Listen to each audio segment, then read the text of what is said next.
bonjour à tous. Nous allons commencer ce webinaire sur l'approche pédagogique des évaluations dans GERIP Compétences. Je m'appelle Isabelle Sauzer et je suis ingénieure pédagogique pour GERIP et j'ai été avant aussi formateur de formateurs et enseignante de FLE. Philippe Révy, orthophoniste, formateur en neurosciences et fondateur il y a maintenant un peu plus de 30 ans de GERIP. Je vais vous mettre un petit peu à contribution donc dans le chat. Nous aimerions avoir un peu vos retours d'expérience, ce que vos apprenants ressentent quand vous leur dites on va faire une évaluation, alors que ce soit avant de lancer l'évaluation ou après l'avoir réalisée.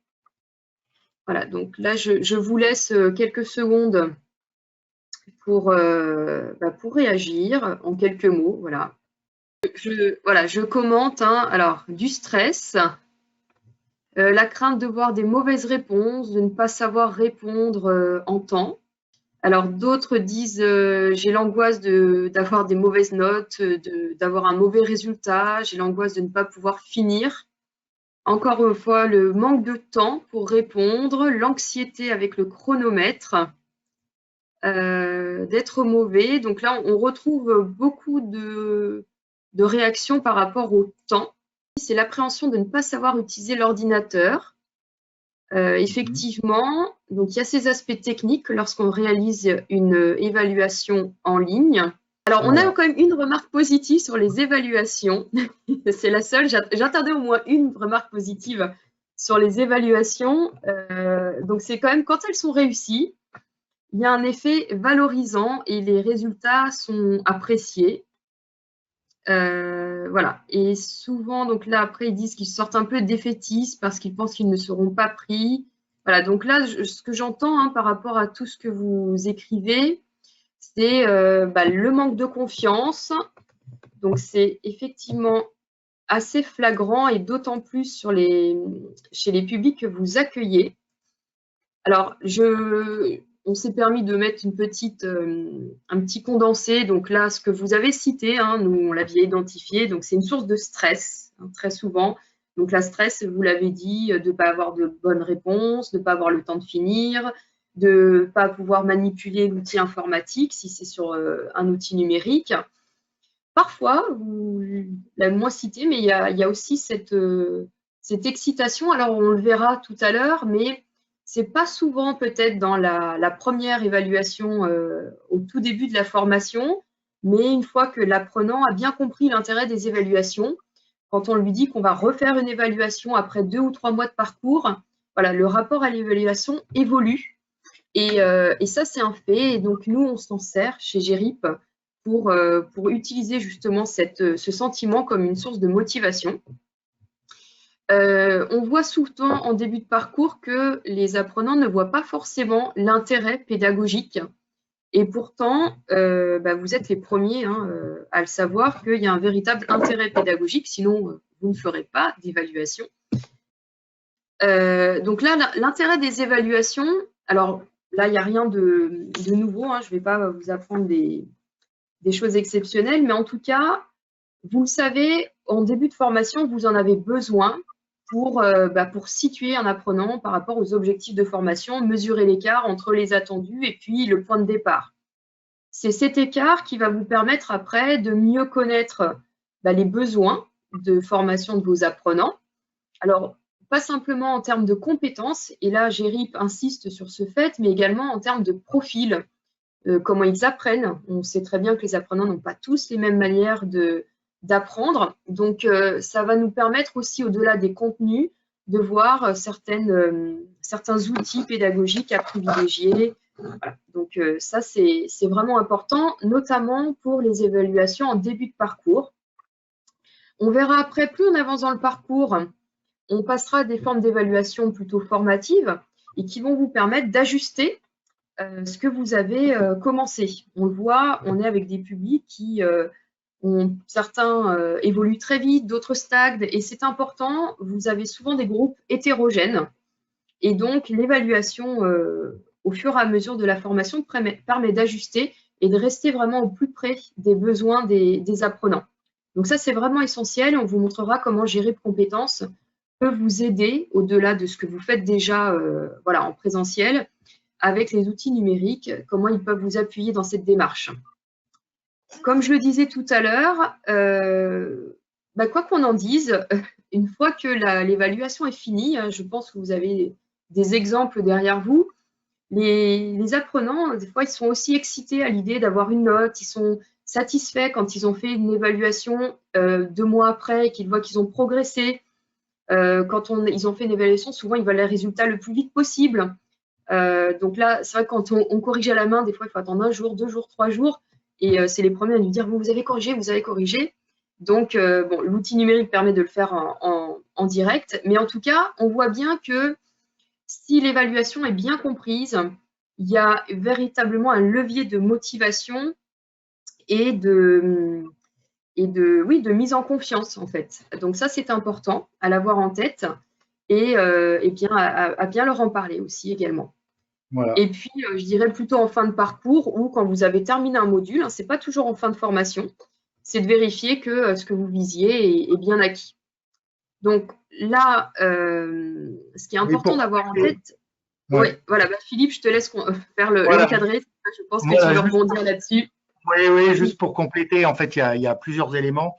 Effectivement, le rôle du formateur est très important pour dédramatiser la situation, pour mettre en confiance, pour expliquer pourquoi on fait une évaluation, que c'est surtout destiné à aider l'apprenant et non pas à le sanctionner, parce que souvent, ils ont des passés où ils étaient en échec, donc il faut vraiment rebondir sur le fait que ça va aider à faire une formation sur mesure en fonction à la fois du projet professionnel, des centres d'intérêt, de la façon d'apprendre à apprendre, des bases qu'ils ont déjà. Donc il faut leur montrer vraiment le côté positif et puis les rassurer par rapport à ça. Et ça permet aussi de faire pour certains institutionnels qui reçoivent beaucoup d'apprenants au départ et qui cherchent un outil de positionnement, notamment pour pouvoir constituer des groupes. Parce que dans la situation d'une personne en situation d'illettrisme, c'est important aussi de voir est-ce qu'on travaille avec des groupes qui sont en degré ANLCI de degré 1, de degré 2, 3 ou 4, parce qu'après, c'est un peu plus facile de mettre en place des actions de formation. Donc, ça a aussi un intérêt, on va dire, collectif, plus un intérêt individuel. Voilà, on se demande parfois le mot le plus adapté pour répondre. Est-ce qu'il faut parler d'évaluation, de test, de positionnement? Voilà.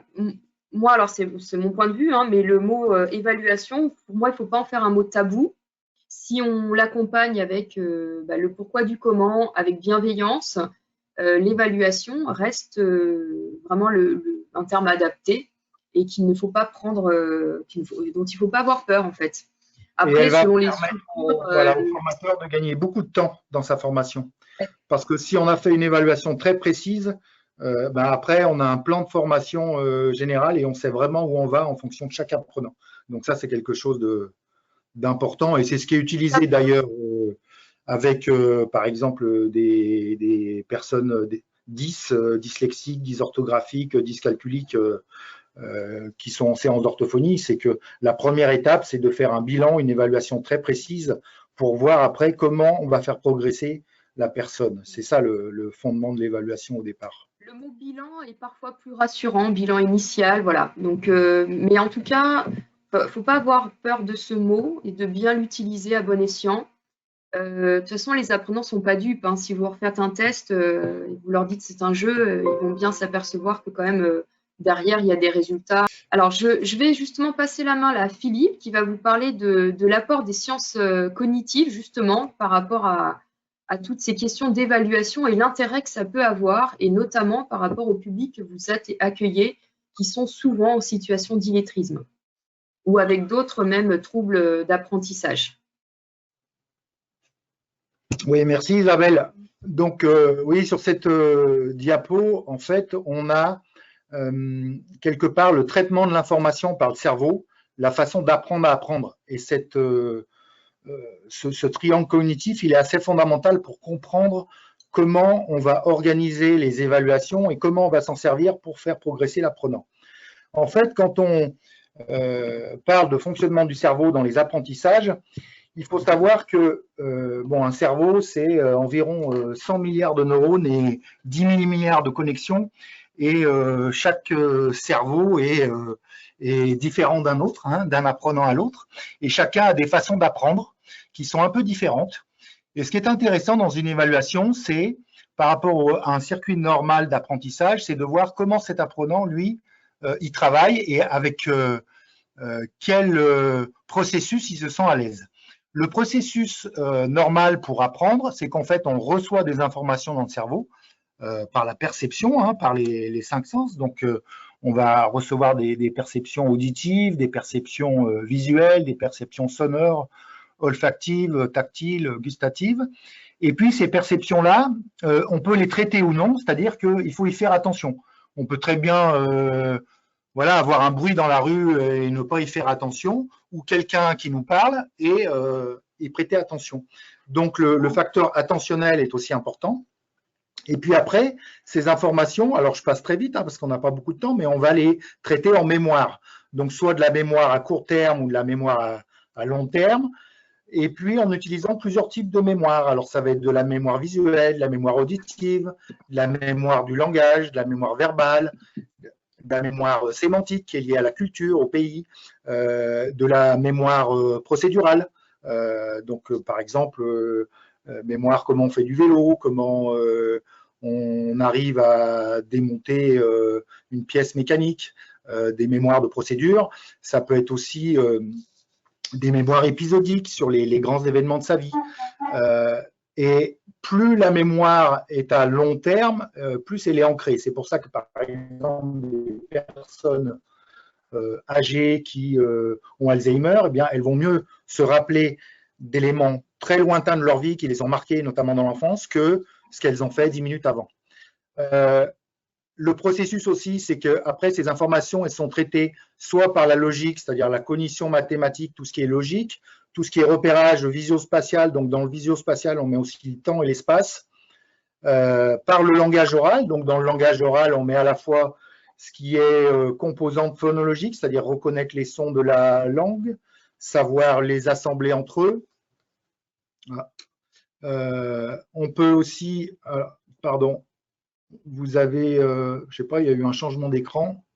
Je t'ai donné l'écran, Philippe. Voilà. Donc, vous voyez la pyramide? Oui. Oui, c'est bon. Donc, dans le langage oral, il y a aussi tout ce qui concerne, bien sûr, le lexique, le vocabulaire et la syntaxe. Après, le langage écrit. Donc, dans le langage écrit, on met à la fois les aspects de décodage en lecture, la compréhension de la lecture, mais aussi l'orthographe et les productions écrites, c'est-à-dire savoir faire un petit récit. Et puis, les fonctions exécutives de planification, c'est-à-dire que d'arriver à planifier une tâche pour arriver à un but en suivant de manière organisée une succession d'étapes. Ça, ce sont les bases cognitives. Et on voit que ces bases cognitives, elles sont liées à des compétences, on va dire, scolaires ou de savoir de base, de compétences de base, et des compétences professionnelles. Et on va prendre un exemple, voilà, juste après. Je vais vous montrer sur la diapo suivante, c'est que quand vous allez tester ces 8 domaines, en fait, fatalement, ils sont forcément liés à des compétences dans différents domaines, des compétences professionnelles, des compétences savoir de base. Par exemple, quand vous prenez un cuisinier qui doit préparer une recette, par exemple, s'il suit cette recette dans un livre, eh bien, il va faire appel à des compétences à la fois de langage oral pour comprendre le vocabulaire, de lecture. Il doit aussi calculer, il a la recette pour 6 personnes et puis il y a 12 personnes invitées ou 18 personnes, eh bien, il va falloir qu'il travaille sur les proportionnalités et sur la cognition mathématique. Donc, forcément, tous ces facteurs vont être à évaluer, à mesurer aussi en fonction du temps.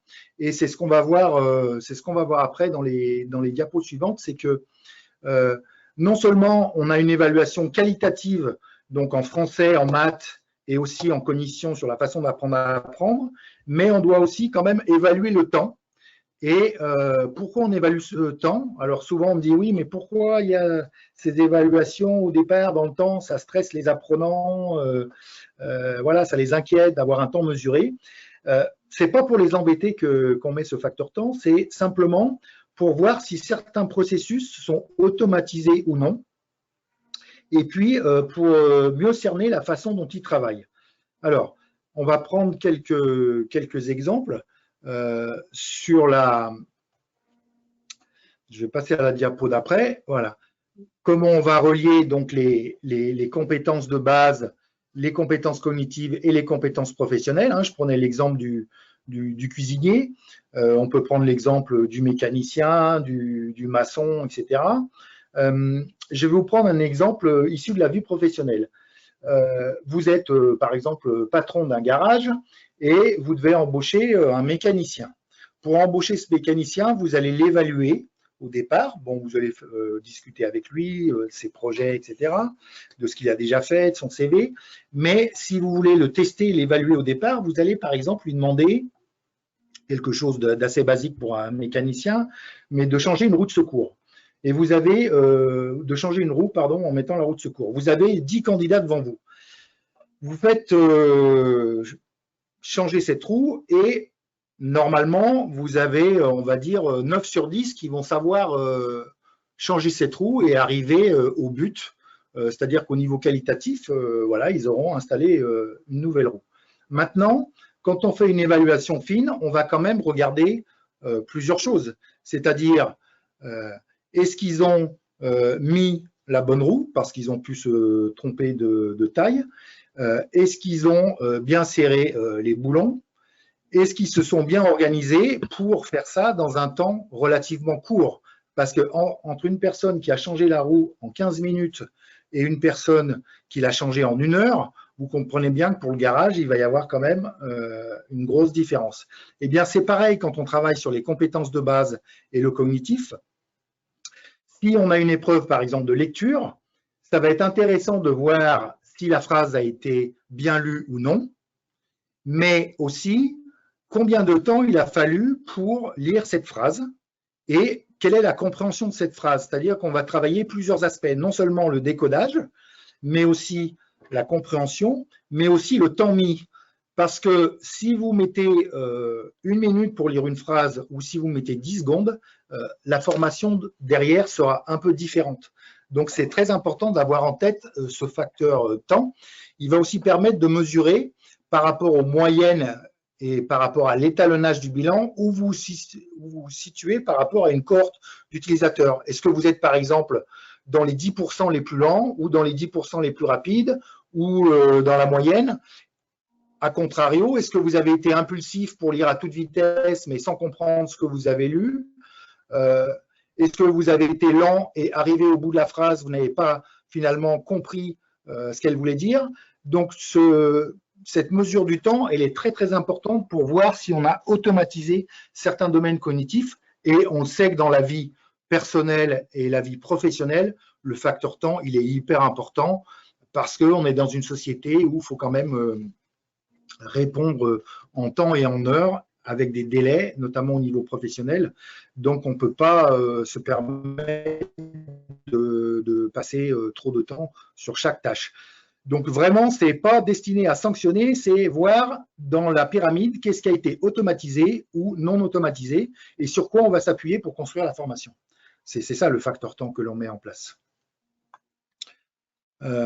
Donc, par rapport à ça, on va avoir derrière des résultats qu'on va vous montrer dans Gérer de compétences. Alors après, je ne sais pas, Isabelle, si tu veux montrer parmi les 13 évaluations de la plateforme, je vais te redonner la main. Oui. Hop. Alors là, normalement, vous devez revoir mon écran. Alors juste avant de passer au détail des évaluations, je vais rebondir là parce que Philippe a bien développé déjà cette diapo donc sur les évaluations, parce que c'est souvent une question qui nous est posée. est-ce que c'est possible de faire des évaluations qui ne sont pas chronométrées? Et pour les raisons que vient d'évoquer Philippe, c'est important pour nous, GERIP, de garder des évaluations qui sont chronométrées. Donc, après, ce qui est important, c'est de ne pas mettre l'apprenant en échec, ou au moins un sentiment d'échec. Alors, c'est vrai que c'est plus difficile en début de parcours parce que vous ne les connaissez pas. Certains utilisent aussi l'outil d'évaluation comme une manière de sélectionner des candidats pour entrer en formation. Donc là, c'est un peu plus difficile de, entre guillemets, les rassurer.